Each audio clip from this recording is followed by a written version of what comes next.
You good? Yep, we are good. Great. Welcome again, everyone, to another Fundraising Fridays.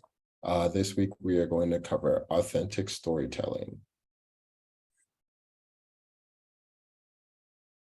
This is our rapidly growing progressive multiplier team. We have a director of movement engagement starting next week, which is super, super exciting. So you'll see some more faces on these calls, along with Polly and myself.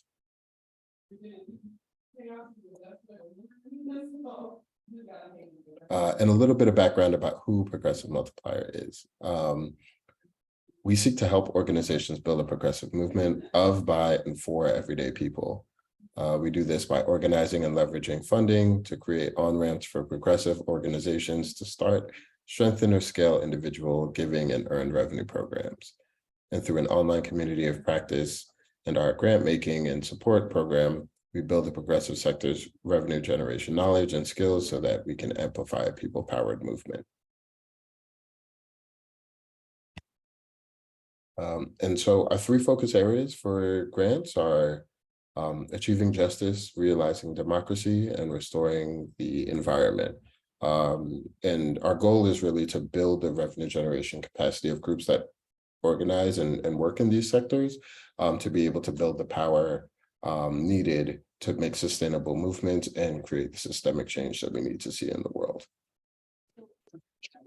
Wanted to give a shout out to our partner, Resilience Initiative. As I said before, please feel free to introduce yourself in the chat. As you know, the session is being recorded and it'll be up on our YouTube channel, and I will share the link in the chat now so you all have access. Just give me 1 second here.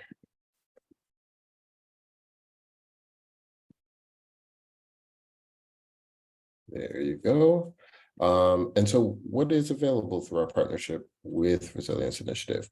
In addition to the Fundraising Fridays, which we have this really cool new format this year, which is kind of dual tracks, we're offering the 101 track, which is kind of building on fundraising fundamentals, and our other track, which looks at current trends and next level topics that have been driven by you all. We also offer one-on-one fundraising coaching, so you can get up to 5 hours of individual coaching and consulting across a variety of different topics.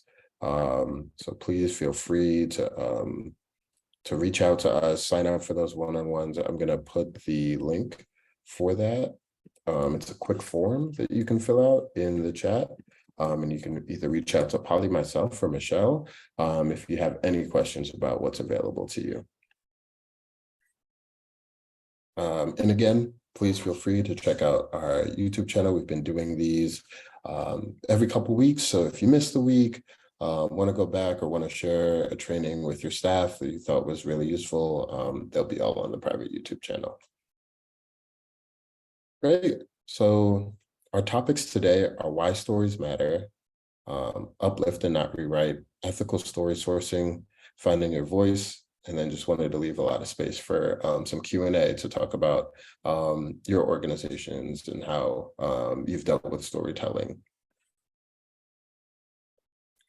So talking about why stories matter. We're really at this point of an industry-wide reckoning, especially domestically, centered around racial justice, about how organizations, especially nonprofit organizations, tell stories. And so there's been a lot of internal and external pressures to think deeply about how that works, why we've done what we've done in the past, what may potentially be harmful about that, and how to rectify that and create new systems of storytelling in the future. And this is something that's been happening on macro and micro levels, especially over the past couple of years. And organizationally, it should be something that internally you all are thinking about as well. And the reason for that is because storytelling matters. Our work is not just numbers and figures or data and metrics, as much as maybe final reports lead us to believe. There are actually people behind all of the work that we do. And so we need to really uplift the humanity of that work and share who we do this work for, why we do this work. And ultimately, at the end of the day, we are just vessels for resourcing, right? It's the people and the constituents that really matter, and we're here to support and uplift them. And that means that the subject of the story is not us. Oftentimes, especially around fundraising, there's an intrinsic feeling of centering yourself or your organization or your work. Ultimately, it's the constituent, the community that we work for and who we're responsive and responsible to. And so they need to be the primary focus of our stories. And we can talk about how we help to uplift and support them, not that we are the center of the universe and they just revolve around us. So authentic storytelling builds trust inside and outside of your community. I think we've seen the ramifications of inauthentic storytelling and what it's done to bring distrust in communities and make organizations, people, structures feel like outsiders. But if you tell authentic stories and you really dive deep and try and build a relationship with the community and be able to share that community's voice, where it's not currently being heard, not only are you looked at as an expert in what that community's needs are and what those stories are, but internally within there, you're seen as someone they can trust and someone that they can invest in and who feels invested in their success and their growth. And so with that power comes great responsibility. We have the opportunity to really create compelling, honest, and relatable narratives, and to shift thinking away from some of the more harmful stereotypes of the past. Or if we are irresponsible, we can actually unintentionally reinforce some of those stereotypes and create some issues, whether that's conscious or unconscious bias. So what this work does is really help break down some of those silos and create for more engaging and more positive framing and language. And so the goal here is to ensure that you don't exploit folks and that you uplift their stories. Would love to take a pause here and just hear if storytelling has been something that's on your organization's radar, if that's something that you've had a shift with, especially over the past couple of years, or if you're just in general here to learn more about how to tell better stories. So feel free to either jump in the chat, but we would love to hear your voices or see your face for the recording. So please feel free to come off mute and share a little bit.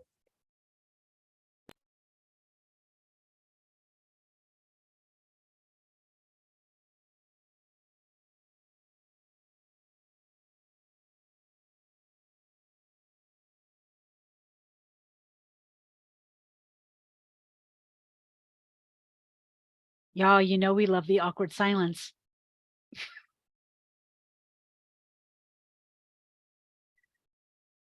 Why don't we move on and see if this next section will spur some discussion? For sure.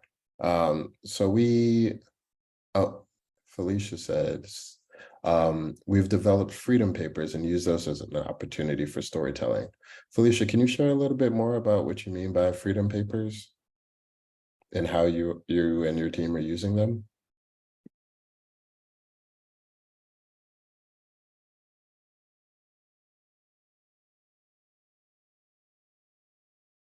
Okay, that'd be great. Felicia's going to share a link, so then we'll have another resource for us to check out. But we found this video that's from Doctors Without Borders that we'd love for us to watch together, that really highlights the frameworks that have existed in the past and how they have reinforced unconscious and conscious bias and negative stereotypes, and what an organization can do to really reckon with those and put themselves on a more positive pathway to authentic storytelling. When you picture Doctors Without Borders, What do you see? do you picture someone who looks like me? Helping someone who looks like me. This is a fundraising poster MSF Norway used in 2006. And we've been using pictures like this for a long time, including pictures of me. The problem is, we haven't always given you the whole picture. The full picture. Here, we even cropped out the parents of the boy. Whose name is Ali Hamad. He's a real person, so that he looks even more alone and helpless. For years, we've used pictures like this To raise awareness, to raise money. to recruit staff, But today, we recognize that these images propagate a single story and perpetuate racist stereotypes of so-called white saviors. and powerless victims. But Doctors Without Borders has always been Nigerian without borders. Kenyans without borders. Filipinos Without borders. Haïtiens sans frontières. Mexicanas sin fronteras. Right Hindustan. 경없는 한국인. 여기까지 한국과 니꾸나 많아 fronteras kan. 네팔이 비나코네 시마나. سوريون بلا حدود. We just haven't focused on them as much as we should have. So, you might not know That of all our colleagues around the world, the largest number are from South Sudan. You might not know that this is because 4 out of 5 of our colleagues. are hired locally in the countries where we work. You might not know, That today, more than half of our international mobile staff, of which I am one, come from Africa, the Middle East, Asia. and Latin America. You might not know that Doctors Without Borders has so much diversity, Because we haven't always shown that to you. and that is because Our humanitarian history is unavoidably rooted in the history of colonialism, and neocolonialism and its stubborn stereotypes of the white European expert. and the distant order in need So now we've begun the long journey to change MSF culture, and way of communicating and advocating. and because we all have blind spots, we will certainly stumble along the way. But this isn't just about getting it done, it's about getting it right. Some changes should be easier than others. Like showing a more representative picture of who we really are, where we are coming from, When we tell our story. our whole story. Of course, that story still includes people who look like me. Because that is still true. However, white people shouldn't be the center of every story. Because that is not the whole story. And that's why we want to pass the mic To our colleagues around the world, much more often. so that more people from our diverse workforce And the patients themselves can tell their own story with their own voice, from their own perspectives, and co-own the story. This is important. So now it's also up to you. Will you listen to them? We hope you do. Some say that fewer people will listen when the story isn't told by someone who looks like me. They say that this kind of poster won't raise as much money, and that means we will save fewer lives. Will you join us in proving them wrong? We want to believe you will. Because this is not about us and them. It is not about heroes and victims This is about global solidarity, and humanitarian justice. because we are all just human beings with the same worth and dignity and the same right to live in safety and health.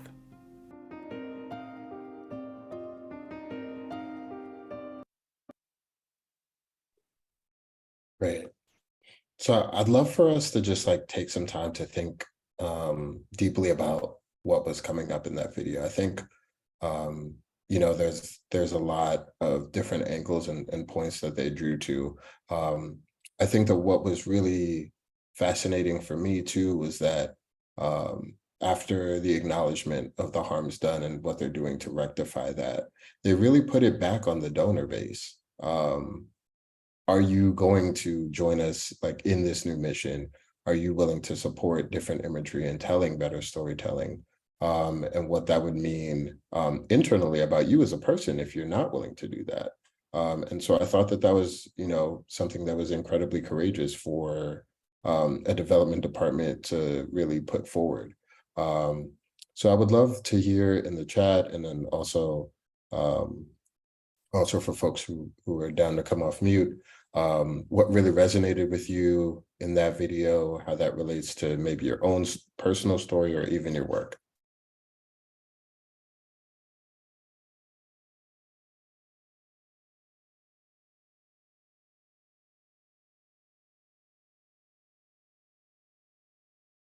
Hi, I can speak.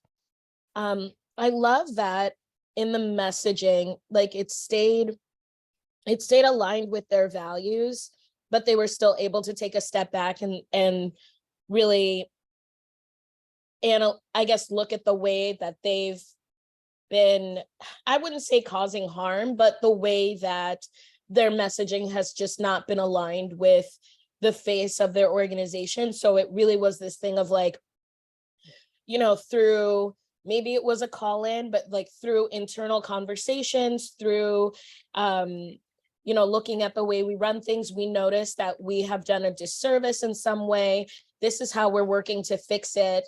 And we're hoping that you will continue to support us and also amplify this work by, you know, like helping us push against these white supremacists, or like, you know, just like this messaging that has been so common in the organizing and nonprofit spaces, like really naming the naming the white savior issue in the video was just like huge. So it was really great that they were able to deliver this really complex message in a way that was genuine to them and their work. And then also having a call in at the end, encouraging their supporters to continue supporting, and maybe even like getting a few along the way as well. I thought it was just like really well done. Yeah, definitely. I think that something that stood out to me about what you were just saying was they actually misrepresented themselves throughout that journey, right? So by only showing like the white doctors, they really did themselves a disservice about how integrated they really are in these different communities, and being able to hire staff from around the world who actually are from and represent those local communities. So not only was that image like, you know, perpetuated potentially intentionally for fundraising reasons, but also subconsciously really hurt them and their image of like who they are and what they can do, and what their reasoning for being in certain communities are. Brittany said in the chat, I learned a lot about the org from the video, where they have a presence in the staffing that you just mentioned. Yeah, exactly. I think, you know, Doctors Without Borders is like, you know, kind of like the Red Cross. They just have this like image in our mind, you know what I mean? Because they're some of the most like name brand recognition wise nonprofits that have existed, and they've existed for such a long time. But I think that also, like I was saying, has done them a disservice of talking about the steps that they actually have intentionally taken to like be more inclusive, more diverse, and to tell those stories. And it's nice to see that they're doing that with intention. And I think that that's a very big point. One of the things that I have been thinking about is that is about our workshop that we've done in the past. It's in the you can access it on the YouTube channel, about the nonprofit industrial complex and all the different ways that it leaves its prints all over us and our jobs as, you know, as disruptors, progressive disruptors in this space. Is to really think about the ways in which it's insidious. And I like when I saw this video for the first time, like a week after it came out, I remember just sort of thinking about like, I can totally see, I've been in those rooms where the big expensive consultant comes in and pitches the whole campaign and tells you that this is the only way that you're going to raise money. You're never going to make your budgetary goals unless you do it like this. And they convince you with statistics and you know, charts and figures, and they're not wrong. Manipulative, emotional extortion has worked for a really long time, but it doesn't, you don't have to do it that way. So we may see lower returns, but we don't have to emotionally extort people, and we certainly don't have to exploit the real stories of people that we seek to fight for. We can't win justice by selling somebody's pain. and trauma. And that's one of the things that I also really liked about this is that they did all the things that you're supposed to do when you apologize in a real way, which is acknowledge the hurt that they caused, identify that they know what they did, say it out loud, acknowledge that what they did was hurtful, promise to do, show that you're going to do differently, and promise to keep trying to grow. And I don't expect them to get it right. In fact, I probably expect them to make a lot of mistakes. I mean, there are things about this video that I don't like, but to me, it is the step in the right direction. And I think just a good example of how we can just start looking at the way that we talk about our own issues and our own stories. The story, like as Kafili said, not making our organizations a story, but the thing, our mission, vision, values, and people, the story, and centering that.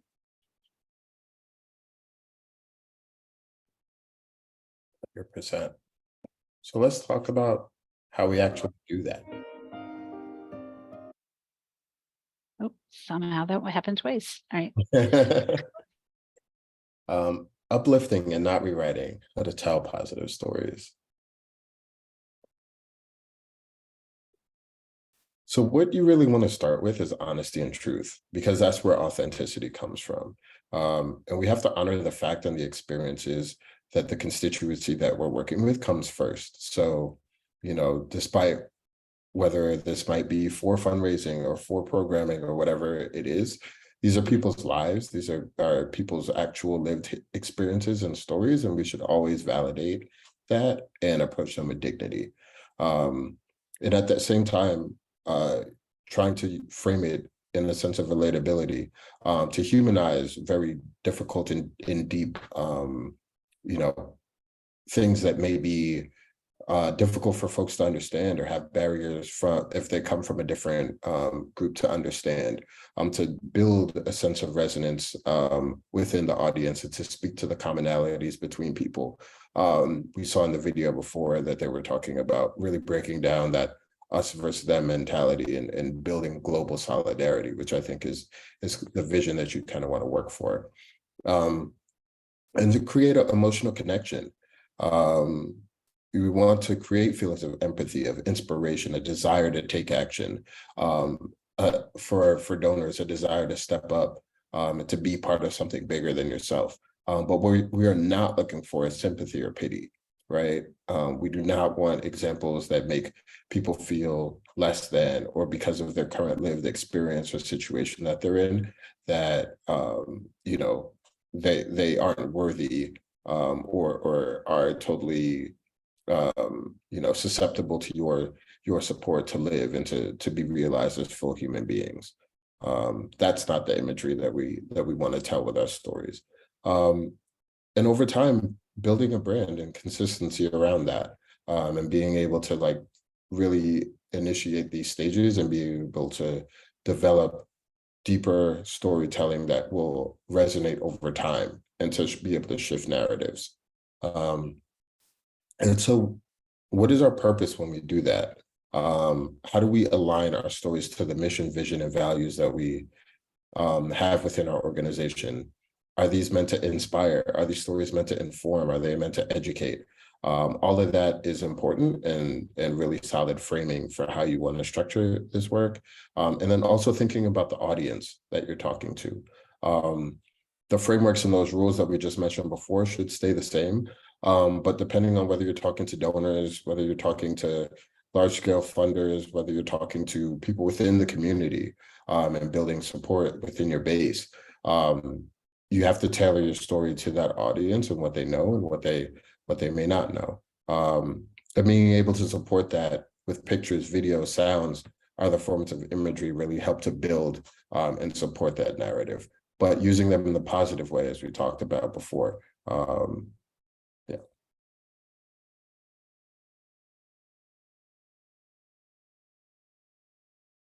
And so it's not only telling the story, but where do we get the stories from? is also incredibly important, and who we source the information from and how we uplift those voices is important as well. We can talk a little bit about that.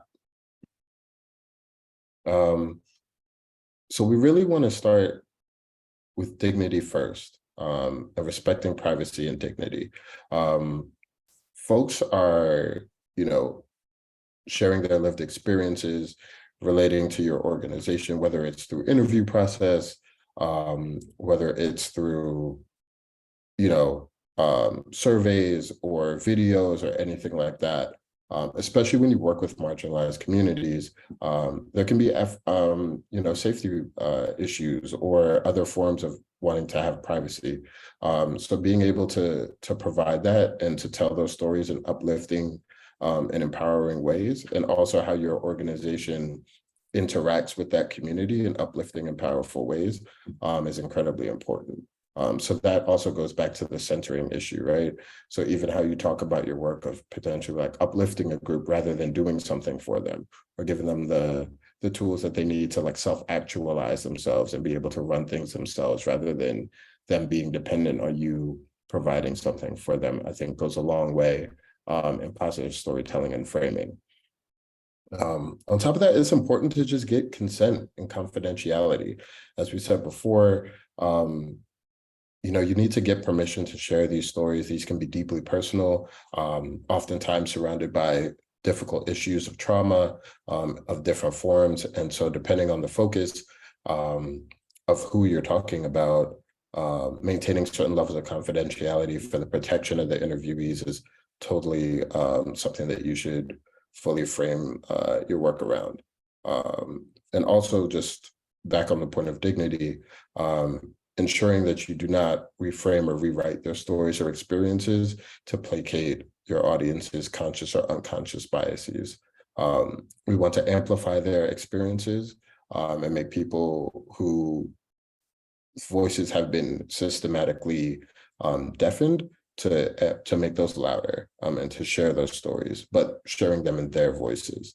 I'd love to take some time here and just hear maybe how folks internally have shared stories in the past, maybe sharing different forms of how they source stories from their constituency bases, and what are some things and some tips that they could share with folks.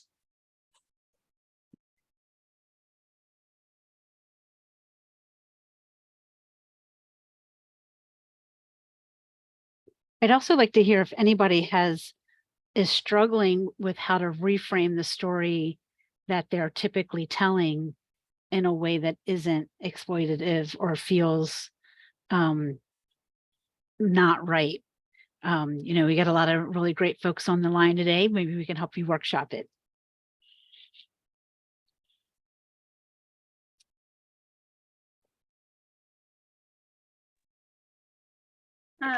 Hi, my name is Emily. I'm with Planned Parenthood of the Rocky Mountains, and we're just starting a new storytelling program through hiring this new role.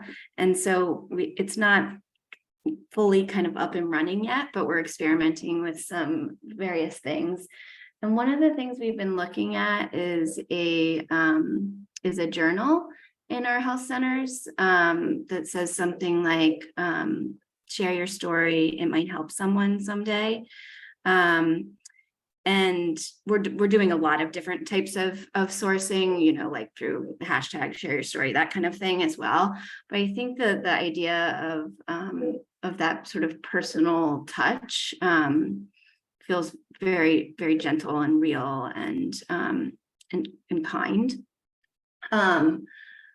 But I think the thing we're grappling with, Polly, to your question as well, is just with so many HIPAA constraints and just access to abortion care being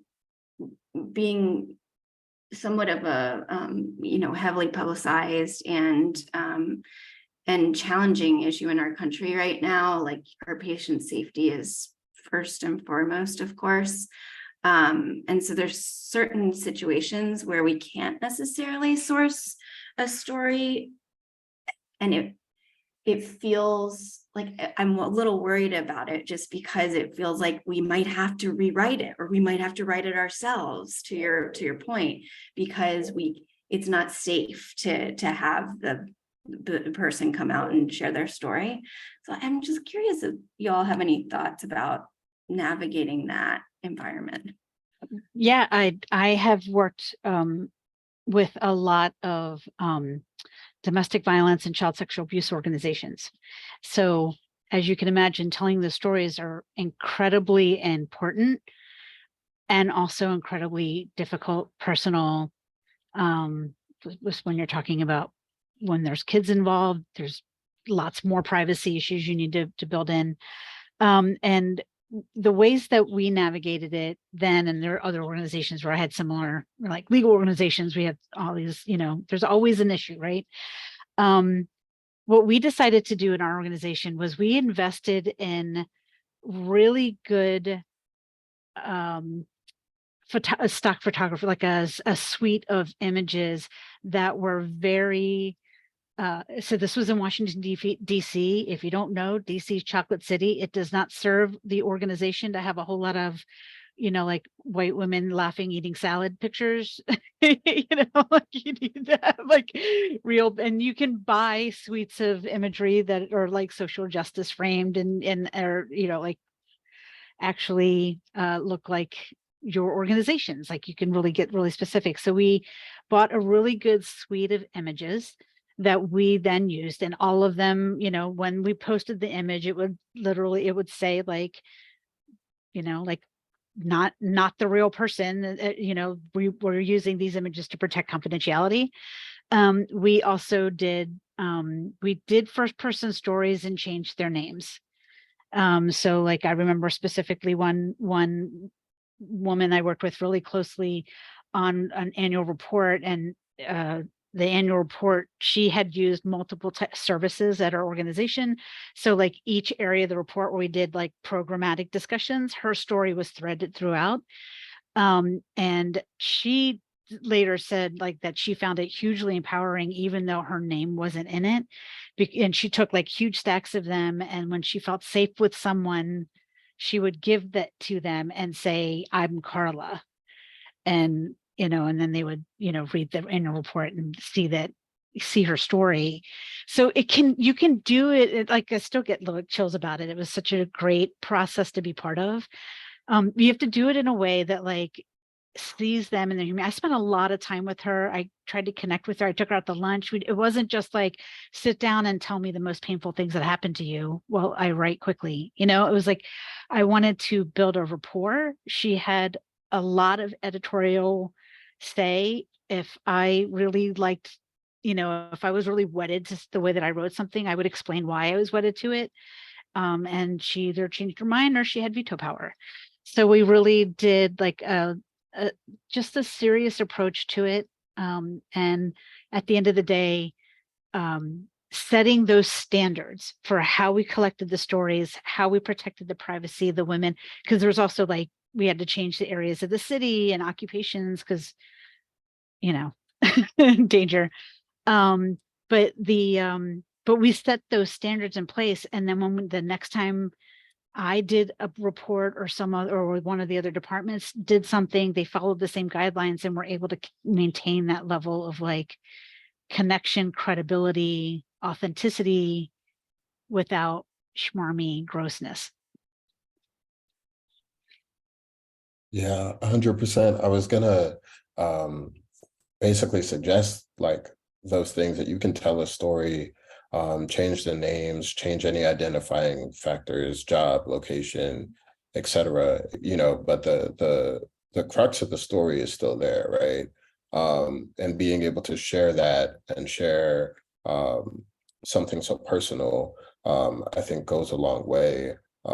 On both sides, especially for folks who are, on the other end of feeling marginalized. It's empowering for folks to be able to share what's happened to them and how they're addressing that, and that your organization may have been part of helping them in a very personal time in their life. And so I definitely agree that you know, and also asking folks like, are you okay with us sharing like these certain details? This is how we're going to frame it, you know, always getting consent and to building that trust and building that relationship, right? Because then it builds from there, from one person to potentially more people feeling comfortable being able to share stories because they know that your organization can be trusted with confidential information. And it builds in just a deeper sense of connection between your constituency group that you're working with in your organization as well. That when they go there, they're going to be safe, they're going to be heard, they're going to be represented. But you know, you're taking the precautions necessary to ensure that you know, through sharing this knowledge, there's going to be no negative repercussions from that. And I have to say that one of the most important parts of what we did was we codified it. We, you know, like just like the slide says, like consent, confidentiality, dignity first, all of those were built into our style and usage guide. So just like you had to use this font in this color, you also had to do, you know, all of these things when capturing stories. And it was part of the, we had like a little checklist to when somebody wanted to create something that made sure that it passed our content filter. And you know, like if somebody did something, you know, created something and didn't follow all the rules, then they got dinged, just like if they used the wrong logo. And that way it isn't just like your ethos. And so your work is reflective of this, you know, value, but it, you know, makes it become an organizational one. Great. I saw a message in the chat that I wanted to uplift. Brittany said, before I started at NAPAWF, we did video and email testimonials of our founding sisters. I feel like our comms team struggles to tell the story and is worried about exploiting women's stories. Brittany, I hope that what we talked about, because it was closely aligned to your point, was helpful. But if there are certain like things that you want to bring up, we're happy to discuss those as well.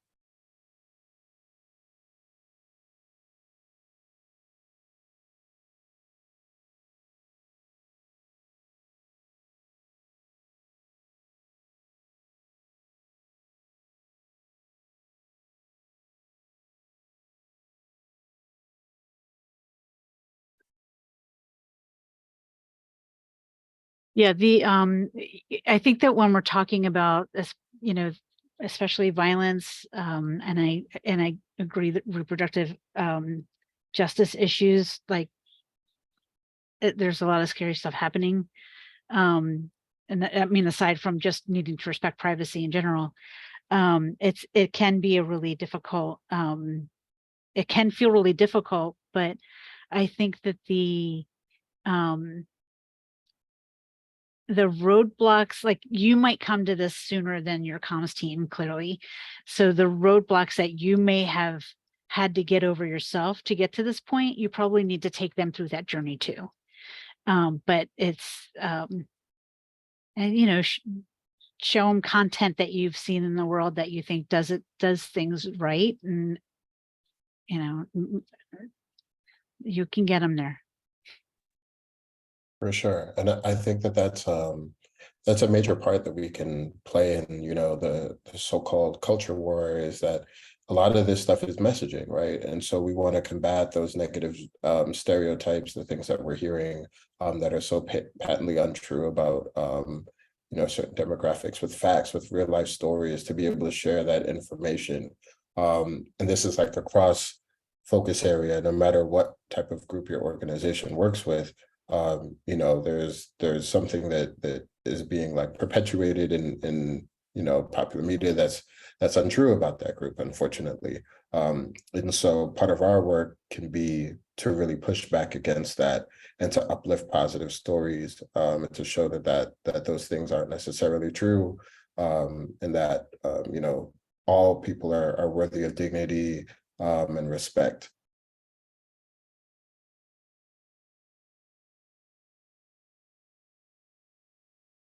Great. So let's talk about things that we should avoid, which are mainly harm and exploitation. And we should really avoid like the white savior pitfalls and causing harm through storytelling. There are a lot of examples of what that looks like in that video from a globalist and neocolonialist standpoint. But the reason why white savior is in quotations is because it can refer to any power group, really, right? It could be a male savior when you're talking about women's rights issues, if there are men involved, you know, or from being an ally to people in the LGBTQ plus community, being a straight savior, you know what I mean? This is really just a framing around a power dynamic of folks who are from the majority power group, you know, feeling that they are necessary to helping these folks realize actualization as full human beings. Everyone is a full human being already. We are playing our part in helping to get other people to realize that, but we shouldn't be taking away other folks' dignity. And so we need to use power affirming language to describe the folks that we work with and how your organization interacts with them. And then also a major part of this is compensating storytellers for their time. You know, this is labor, this is work, and especially for folks who are working with marginalized communities who may have like trauma, there may be a lot of emotional baggage that's brought up through telling these stories, and things may be difficult for certain folks, right? And especially if you're fundraising on the back of that, the least that you can do is compensate folks for sharing their stories with you in some manner or capacity. Finally, I just wanted to uplift that the representation really does matter, and it's important to uplift diverse voices and ensure that you speak power into lived experiences. And to our earlier point about the culture wars, being able to combat that conscious and unconscious bias, not only externally, but also internally. Give your interviewees a chance to provide feedback on the stories before you publish them, right? You don't just want to source something and then just immediately put it out. That might not be the way that someone feels comfortable with their story being framed. There may be identifying things that folks may actually feel uncomfortable with, that you maybe didn't see or didn't notice during the interview process, that may have slipped through the cracks. So make sure that they get a chance to provide that input and feedback, and that also works to build trust within how you work with a community. Would love to hear if folks have any other ideas, or I know some folks talked earlier about building in these positions at their organizations or having different frameworks. Would love to be able to share with the group some of the frameworks that like Polly was talking about, or like what are things that you can include in that codified, I guess essentially manual of how you work with folks and source stories that could be useful and helpful for other folks to think through.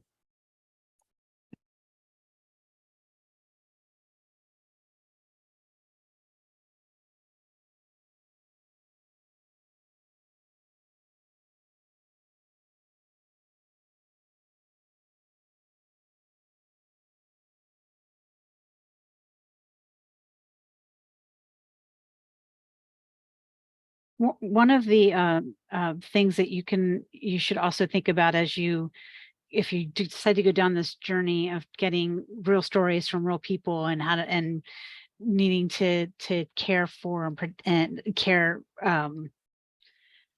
for their story as much as you care about them as people. It is important. I'm underscoring the issue of consent and how Kafili also just sort of talked about the trepidation that people might feel. Just like the conversations I have with my nephews about like, unless it's enthusiastic, it's no. I think it's the same rule here. I made the terrible mistake 20 some years ago of trying to do this the first time and getting somebody's story and them being sort of cautious about it. And I was just so excited about it that I barreled through their nervousness. And then it overwhelmed them. And literally the day that it was going in the mail had already been printed and was being loaded on trucks. I had to call the printer and tell them to pull the entire mailing because he wasn't enthusiastic. He was actually really scared, and I didn't catch that in the early conversations. So like we're all going to make mistakes along the way, but if we try really hard to do it right, get the consent, make sure it's if there's any caution, then hold back. You don't want to find yourself in a position where you're one, calling the mail trucks to stop rolling, but two, like the shame that I felt and that I couldn't, I couldn't undo that. And I don't ever want that to happen. I don't want to cause someone to feel hurt like he felt. And I certainly don't want to feel as shitty as I felt. Yeah. It's this is like a learning process, and it's definitely not something that everyone's going to get right all the time. These are frameworks to help you like understand it. And these should also evolve as your organization evolves too. Those kind of learned experiences of how you interact and how you source stories should inform how you do that in the future. Nancy, we recently heard that news reporters cannot pay people to be interviewed, even though they recognize that it's work and want to compensate them for their time. We have wondered about our org paying people to go to talk to reporters. Reporters ask us to connect them to residents' thoughts. We are struggling financially ourselves. Paula, do you have suggestions on that? I'm unfamiliar with if that's like a local or rule or just like a policy. No, it's definitely like it is a sign of reputable journalism that they won't pay for stories. You paying your people is completely different and allowable. If you or your executive director or your comms person were to talk to media, you're being paid for that time too. So finding ways to compensate for their time is really helpful. And it doesn't, you don't, have to come up with a ginormous amount. A lot of times people this is how they show up in the work. Like some folks are activists, some folks are donors, some folks are all of the things. Some folks will join our speakers bureau, which is what we used to call it back in the day. And we'll go and help be a mouthpiece, and they see it as part of their activism. So if you may broach the subject of payment and they might balk at it. And what we would do in those situations with our speakers, we would get them gift cards to like Starbucks or, like a Visa gift card where they can spend it wherever they choose to spend it. And it didn't have to be a huge amount. It was just something to say thank you for your time. I mean, the conversations with reporters were almost never as long as an hour. They were usually just 15 minutes or so. And if you give somebody a $10, $20 gift card for 15 minutes of their time, folks typically feel really happy about it. For sure, definitely. Or even just covering their transportation to and from, things like that. A meal, a coffee just goes a long way of just breaking down that barrier of feeling like exploited. Like, oh, I need to do this on behalf of this organization. And they're going to raise money off of this, or they're going to do XYZ off of this, and I don't get any compensation for that. So it's more of a gesture than like a financial amount where it's like, oh, you have to pay like the equivalent of a wage or et cetera. Kirsten?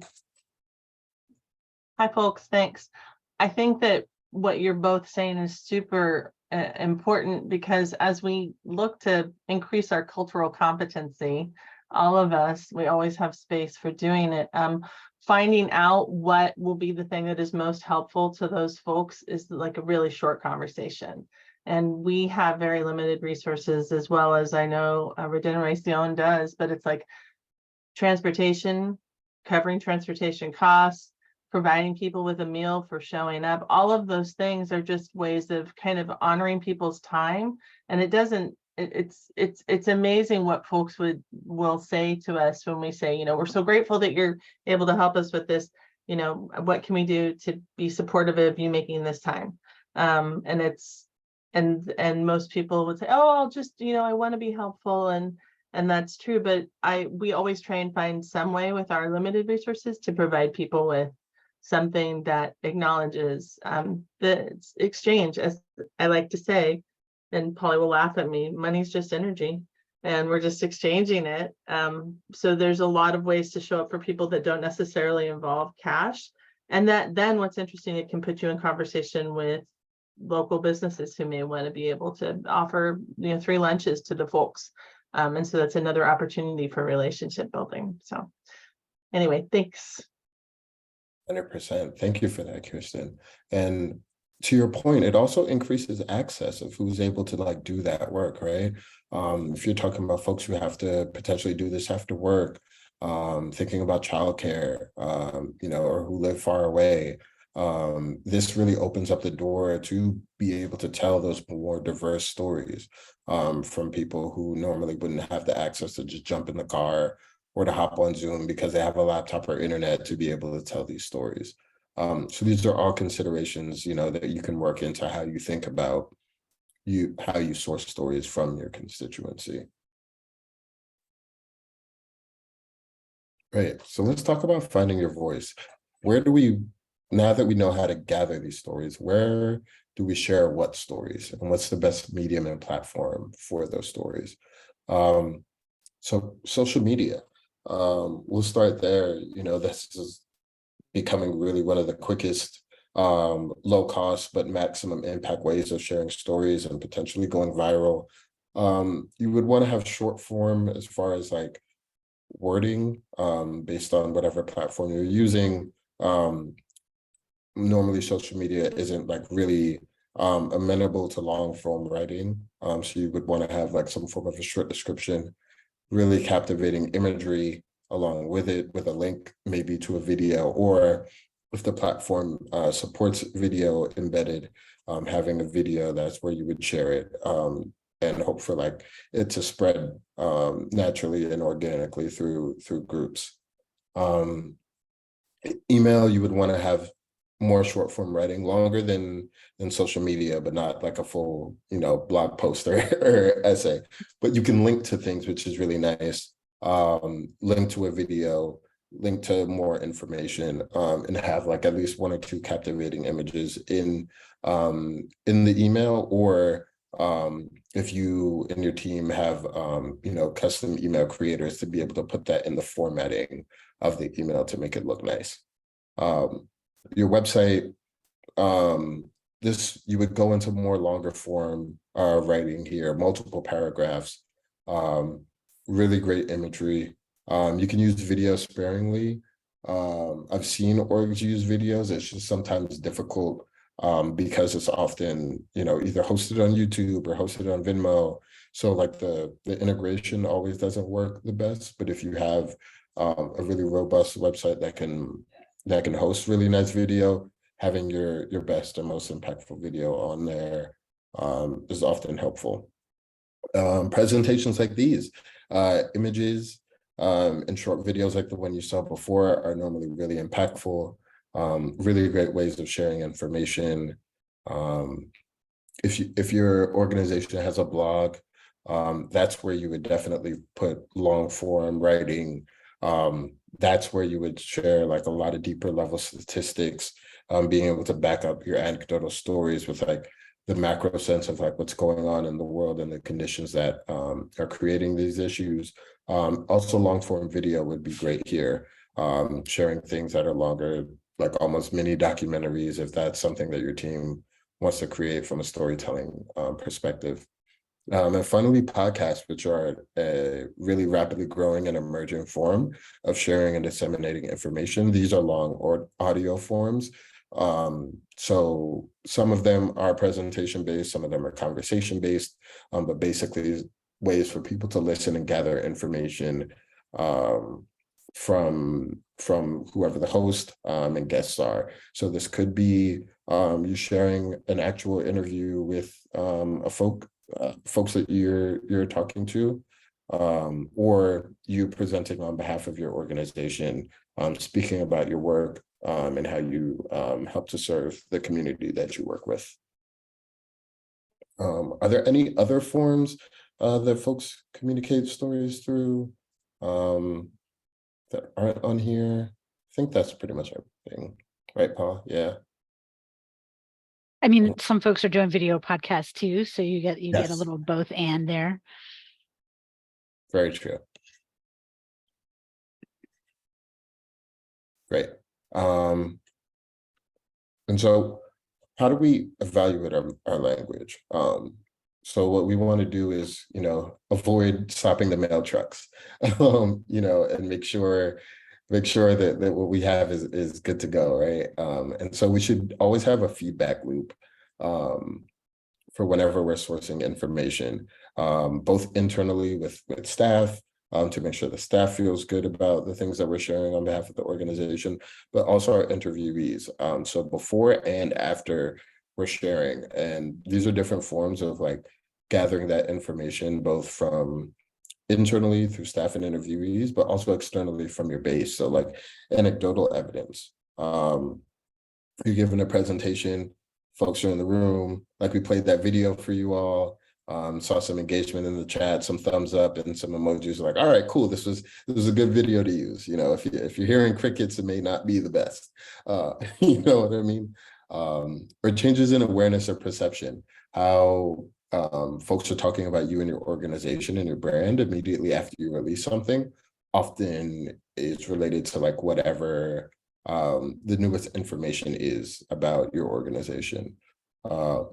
Media coverage, if stories that you're sharing get picked up by those reporters or get picked up by the local, regional, national news, that means that this has been positive storytelling.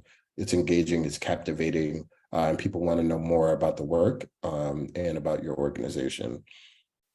For folks who are doing deep level digital work, analytics, engagement rates, open rates, conversion rates through your website, through your social media. It's very easy now to be able to, on the back end, be able to track the clicks, be able to see that information in real time. So you can gauge that against, potentially your non-storytelling posts to see, was this really captivating? Did this do better than other forms of storytelling that we've done in the past? And be able to figure out what really grabs your audience and what speaks to them and what they love to hear for most. And then also direct audience feedback, speaking to folks, figuring out how they've, taken in what you shared with them, and how to grow and get better at talking to your audience and the information that they really want to hear and the stories that they really want to hear. Yeah, I can't let this slide go by without jumping in on the importance of testing. We wouldn't be Progressive Multiplier if we didn't throw big data conversations in here. So one of the really great things about digital, especially, is that you can take, your regular messaging, the way you've been talking about yourself, and then a story forward message, and split your list in half and put them both out and see how folks are responding to them. You could wind up learning a whole lot from that testing. One of our grantees just reported to me the other day that the message testing that they did helped them get better messaging, but they also learned that that better messaging helped across the board, but only slightly with some age groups and then significantly with other age groups, so that they know that they could actually change things up with some folks, but they really need to keep it, you know, in this direction with other folks. So just like in that video where they were asking the donors to come along with them, testing sometimes gives you the opportunity to be like, okay, our folks aren't quite ready yet. So either we need to, like, you know, sprinkle this type of language in there, or bring them along in a different way, maybe directly confrontationally like they did. That's a tough decision to make. But it, you know, like, or you just keep working, you know, keep working your tests until you come up with a good, you know, with a good answer, or either a good middle ground, or you say, I'm going to make this decision that we're going to use this new way of talking because it is ethical, it aligns with their values, it is not exploitative. And I know based on our testing that we're going to make a few percentage points less. I'm just planning for that reality. I'm going to reduce my expectations, but feel better about the decisions that we're making organizationally. 100%. And I think that speaking to that point too, you know, how we communicate about our constituencies that we serve is ever evolving, right? So for instance, if you're taking the case of Doctors Without Borders, their tried and true formula worked for them in the past, but it's not working for them today, right? And so you would love to be ahead of that transition rather than behind. So to Polly's point of like, yeah, we might be down 3% or 5%, you know, whatever the case is, and understanding that now, but knowing that you're on the right side of history and things are coming your way, it's much better than continuing to do what you're doing. And then you have a snafu, you get a ton of negative press, and now your giving's down 20%, right? Because you're seen as a pariah. So there's no, you know, there's no wrong reason to do the right thing, even if it might seem difficult right now. It's always better to err on the right side of history than to not. And the numbers over time, I think, will eventually support that. You know, it's also one of the things I just sort of was catching myself here is like, we talked a lot about like hard stories, but sometimes the stories are not hard. Sometimes the reframing is really about, you know, maybe your lens has always been like, because of us, these people have access to the polls or have access to healthcare or have this, and this. Instead, it could be, you know, the person speaking for themselves and saying, I was able to do X, Y, and Z.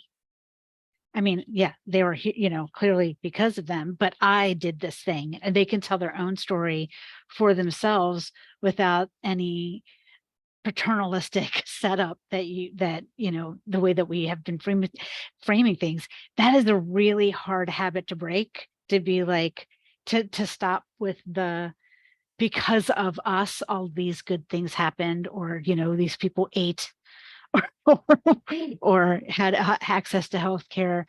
It may be true, but there's also the story of the value change of the person's life because they had access to healthcare.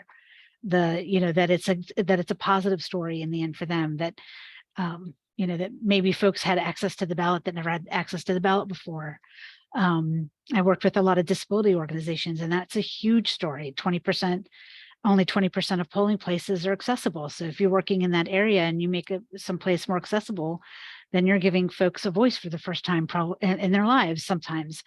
So there's lots of stories that you can tell to change even the narrative from like a negative to a positive narrative.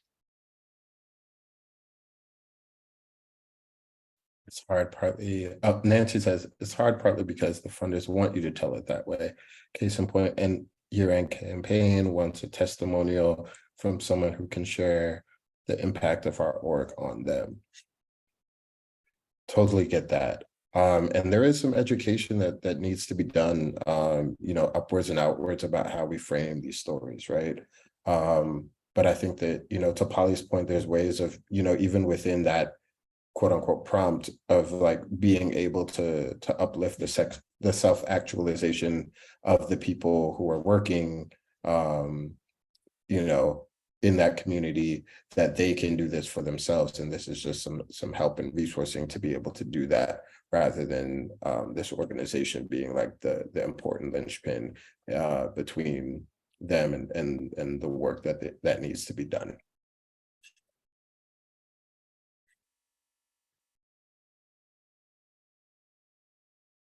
And again, it doesn't, you know, like one of the changes that I started to make early on was like, instead of focusing on how bad things were before, I focused on how good things were after. So that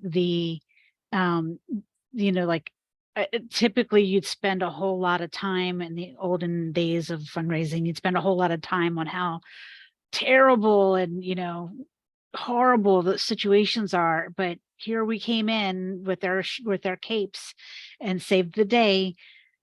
Instead, you can just like, you know, like, and the swoop by was like, yeah, and they lived happily ever after. Like that part was like downplayed.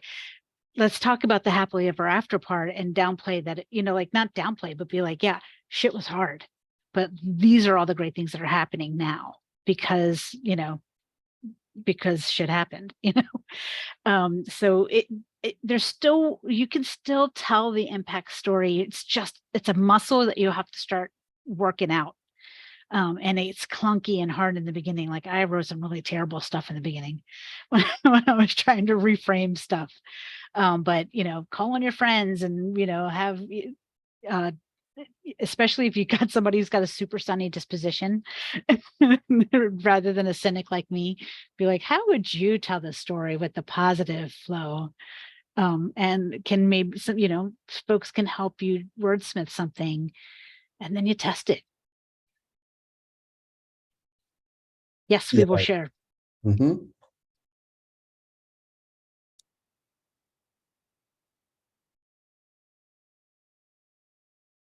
Great, let's do the next slide. So let's talk about the process of like building this into your organizational culture. And it really starts at the top.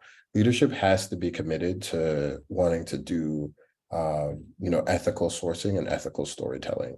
And so this is going to really be a leader-driven initiative to be able to change narrative within an organization and to build that culture.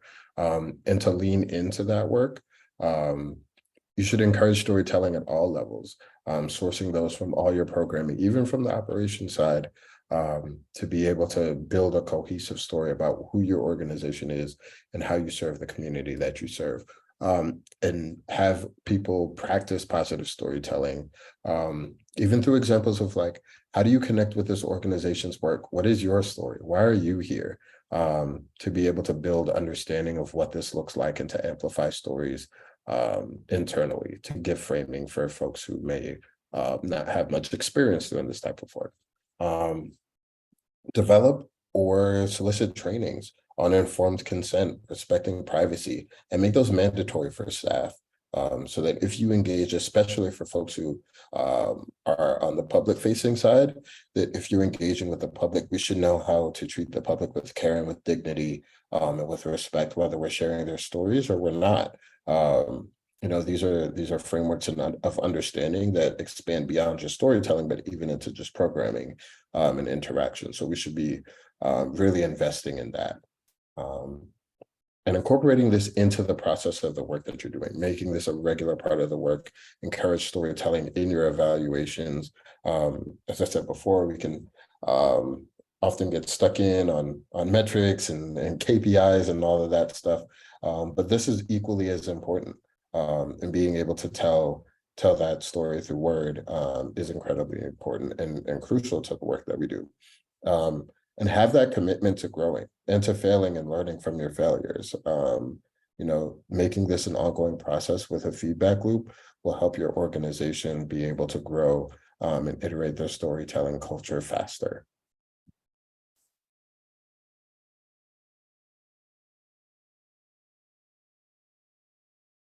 Great, so we have like 15 minutes left, and we wanted to leave some time to hear from you all, how your organization really deals with storytelling. Whose stories do you tell? Was this super helpful for you? Are you now super confused about how you tell your stories and conflicted about the work that you've done? We really want to open this time up for you to be able to speak to Polly and I, and also your other colleagues on this call, to get ideas of how to do more ethical and authentic storytelling.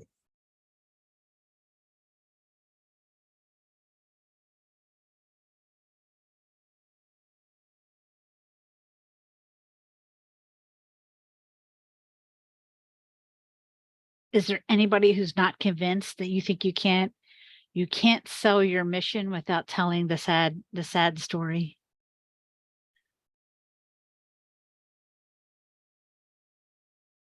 I will just say that I think inspiration can be as revenue generating as empathy and sympathy. So I tend to lean into that pretty heavily, and finding the things we want to highlight that that also draw attention to the impact that people's generosity is having on our organization and the people we serve.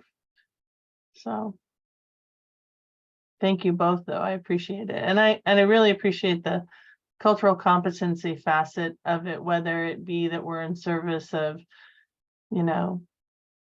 folks who are on the lower income tier or people from, varying backgrounds. I think all of it is so important to be mindful of, and that Doctors Without Borders video was, I think, bold and really valuable.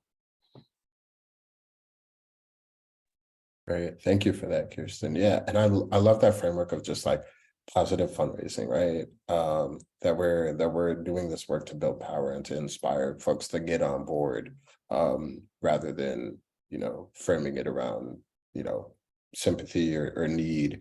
So I think that that's something that we can definitely incorporate in all of our fundraising practices going forward.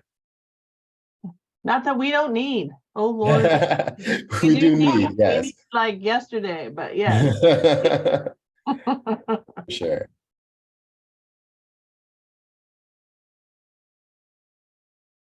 I did recently see a test that someone did on natural disaster graphics, and they tested, the blown down house with people, looking forlorn, sitting on their, the ruins of their homes, versus pictures of the volunteers like handing out water and smiling and or sandbagging, and stuff like that. And it showed, so it was like one was people doing and being and trying to change the negative, or change the negative impact that the storms had, and the other was like the heartstring one. And years ago the heartstring one would have won, but we're having a shift, and the heartstring one did not win. It wasn't by a lot, it was only by a few percentage points, but you take, depending on your list size, a percentage point or two is plenty. Yeah, proactive versus reactive messaging is how I talk about that. Yeah, showing the work that's being accomplished with the resources.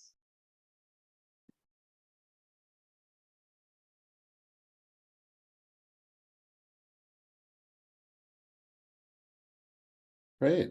If there are no more questions or points, oops, this is the wrong date. We have to update that. Our next session is in 2 Fridays. So that would be the 28th. And we're going to talk about narrowing the donor pyramid. And so this is going to be framed around what's been happening pre and post COVID, and how it's affected fundraising in general. So please feel free to join us in 2 weeks for that session. If you have any questions on the topics that we covered today, you can reach out to me, to Polly, to Bethany. We have a feedback survey. I can put that in the chat now. Nancy, if you have something you want to jump in on now, please feel free. Oh, yeah. I didn't see you there. Sorry, Nancy. Sure, I just wanted to say I'm probably in the situation of feeling everything that you just named, Polly or Kafili, of confused, trying to integrate, inspired, trying to rethink or reflect on what have we done in the past? Like, what kind of messages have we sent out? What are we trying to do going forward? Just, anyway, feeling a little filled up with it all, and kind of stayed here with my camera off mostly as I was trying to take notes and integrate everything, but just really appreciate both of you and the concrete examples. So thank you. No, thank you. Thanks for the feedback, but also, like, I have been there. I get it. And it's if you're trying to figure out a different way to speak, you got baby steps. For sure. And these are things that aren't going to happen. It's not like a light switch, right? You don't go on off. It's a process. And so the first step is just understanding where your organization is in that spectrum. And maybe you have been doing a great job, but you have like some frame of reference to be able to refer that to. And so being able to look at your org's work now, and to be able to look at it critically and constructively and say, oh, we're doing great here, but could pivot our messaging here, here, and here. Now you have this back to refer to of like different strategies and ways to be able to do that.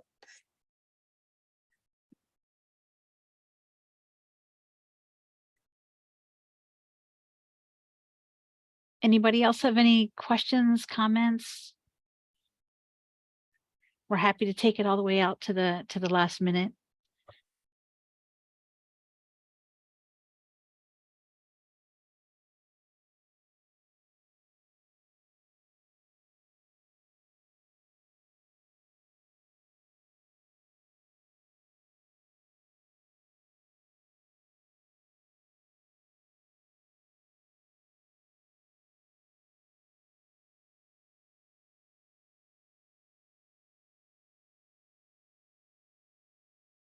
Well, thank you all so much. I see all the folks signing off in the chat. I really appreciated everyone's participation. Kafili, as always, you killed it.